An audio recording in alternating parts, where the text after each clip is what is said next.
প্রিয় সাথীরা, ইলিশিয়ান এডুকেশন চ্যানেলে সকলকে স্বাগত জানাই। আজকের ভিডিওতে বলবো যে স্কুলগুলো উঠে যাচ্ছে, ছাত্র নেই কোথাও বা শিক্ষক নেই, কিন্তু যেখানে ছাত্র আছে শিক্ষক নেই সেই সমস্ত স্কুল চালাতে সরকার কি ভাবনা চিন্তা করছে, সেখানে কি গেস্ট টিচার নিয়োগ হবে? আসুন জেনে নিই।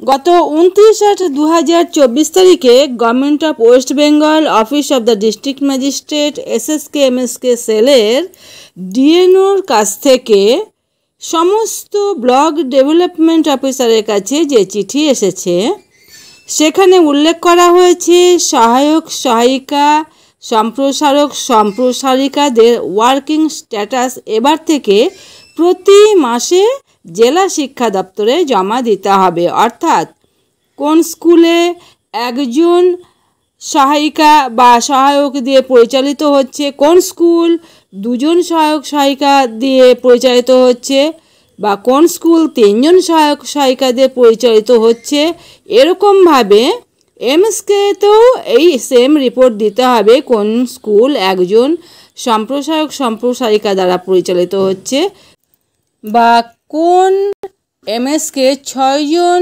সম্প্রসারক সম্প্রসারিকা দ্বারা পরিচালিত হচ্ছে। সেই রিপোর্ট প্রতি মাসে অর্থাৎ সেপ্টেম্বর 2024 থেকে প্রতি মাসের 10 তারিখে জেলা শিক্ষা দপ্তরে পাঠাতে হবে, এক্সেল এবং PDF সহ। অনেকেই জানতে চেয়েছেন তাহলে কি এবার গেস্ট টিচার নিয়োগের কোনো পরিকল্পনা শিক্ষা দপ্তরের পক্ষ থেকে নেওয়া হয়েছে?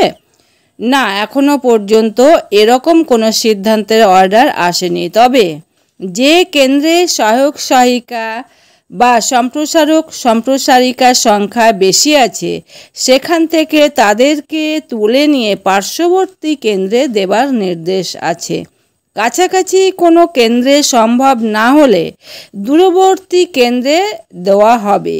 এখন প্রশ্ন হচ্ছে, যাদেরকে দূরবর্তী কেন্দ্রে পাঠানো হবে তাদের এই স্বল্প সাম্মানিকে কিভাবে যাতায়াত খরচ সহ অন্যান্য খরচ চলবে, সে বিষয়ে সরকারের ভাবনা চিন্তা কি, তার উত্তর ভবিষ্যৎ দেবে।